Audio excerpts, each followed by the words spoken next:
Clap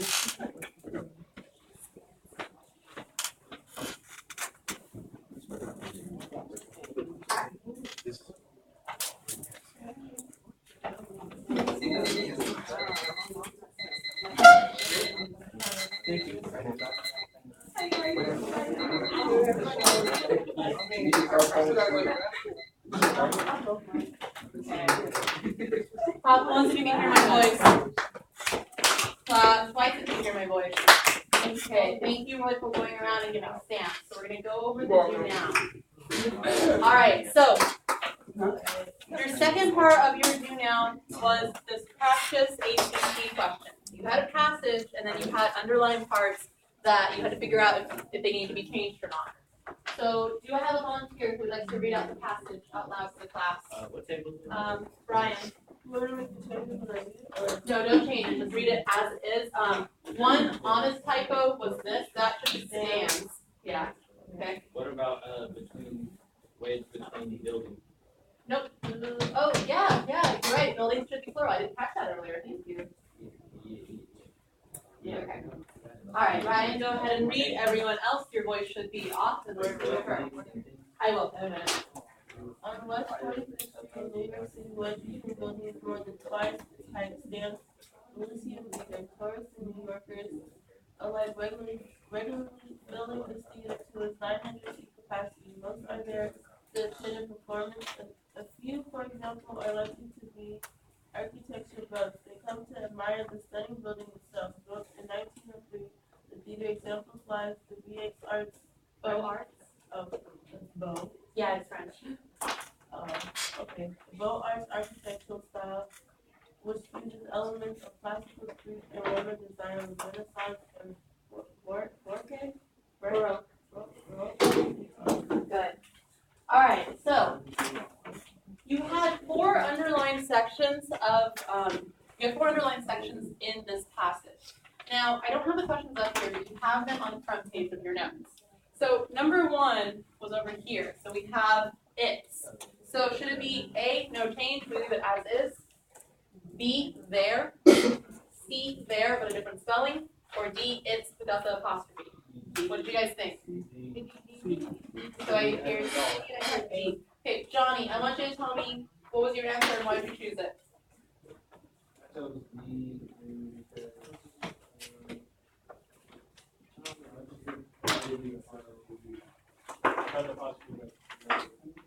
Possessive, that's exactly it. Okay, so if we think about this, we're saying between buildings more than twice its height, meaning the height of that building. Okay? ITS without an apostrophe. One way you could check this, hang on Mason, is just to split it. If you left the apostrophe, it'd be twice it is height. That doesn't make sense. Twice its height, twice his height, twice her height, that makes sense. It should be possessive. Okay, Mason, questions? D was the correct answer. So we're saying on the street, wedged between these other buildings, twice its height.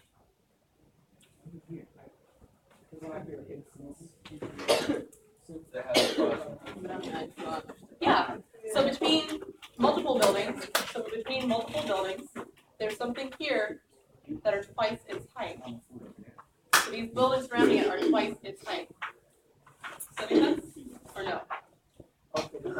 So Mason, if you were in a group of, how old are you? Or let's just say you're in a group of 30 year olds. So you're in a singular group surrounded by 30 year olds. You can say, or like upper 30 year olds. Okay. So you're in a group of people twice your age. The buildings around it rather than the building. So talking about the building. Okay. All right. So number one was D.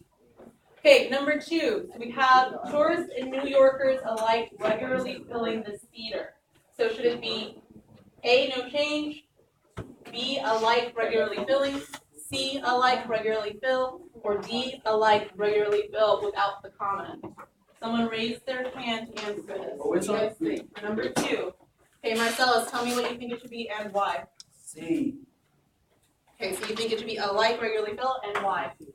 Because it's saying like tourists and New Yorkers, they're alike, comma, regularly filled. If it's regularly filling, that wouldn't be a sentence. Okay. All right. Class, do you agree?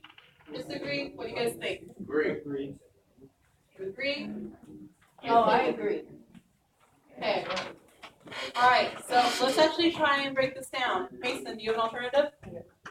You got D. Okay. And Angela, you got B as well. Okay. So let's think about this. So everyone agrees that it's either going to be C or D. You guys just aren't quite sure on the comma. Okay.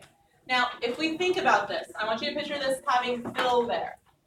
We have tourists and New Yorkers alike. Now, some of you think there should be a comma here, some of you think there shouldn't be. Hang on. Regularly filling this theater. We put commas where something can't stand, or so if I say, an example, yeah, where there's a natural pause. Is there a natural pause there? There really isn't. So there's no comma. Okay, so for number 2, the correct answer is D. 2 is D. Wait, what? There's not a natural pause. So think about the sentence, students sit in their chair.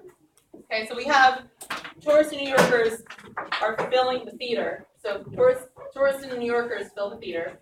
Students sit in their chair. Would I say students, comma, sit in their chair? No. No, so I'm not going to put a comma there either. It might have more details, but it's the same grammatical That doesn't structure. even make sense though. Tourists and New Yorkers alike regularly fill this theater to its line. So, okay, really quick pause to explain it. Which way do you guys see this? You guys can see this. So we're going to simplify this really quick. Rather than tourists and New Yorkers, actually, we'll leave it. Tourists and New Yorkers, I don't want to write up the whole thing. Alike, comma, where that's the part that's in question.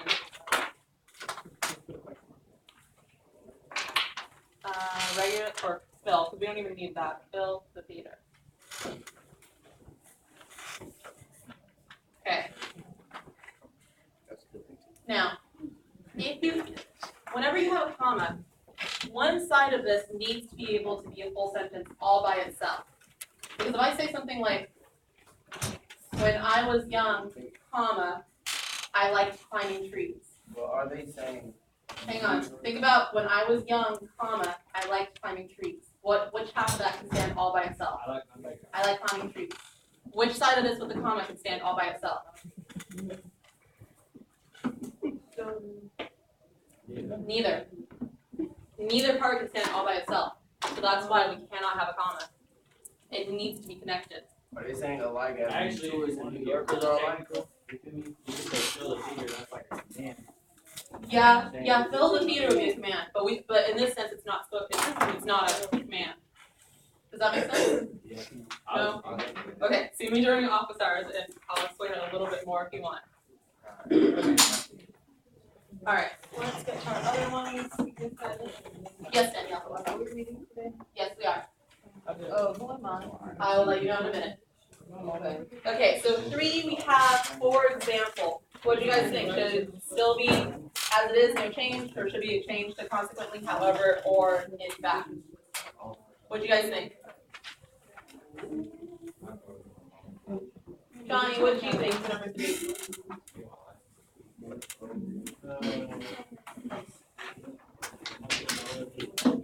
You said what? Okay, so I have C, however. Jesus, what do you think? For C, or for number 3. C, however. Kaylin, what do you think? For number 3.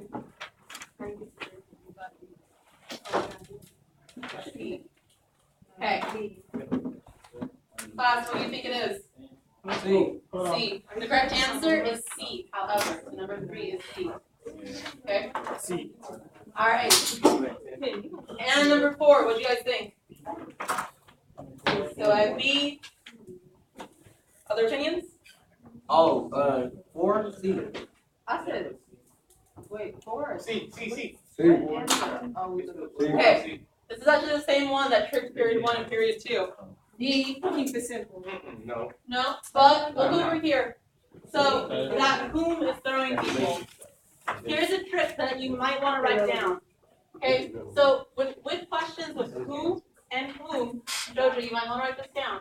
Yes. Okay, if a question has who in the question, that means it should be able to be answered by something like he, she, they, something like that. If it has whom in the question, that means the answer could be something like him, her, them. Notice, and this is a trick, that them and him have ends, just like whom. That's kind of a way that you can help yourself memorize this. So if we go back to this passage and we look at this sentence, it has admire the stunning building. Would I say who admires the building, or would I say whom?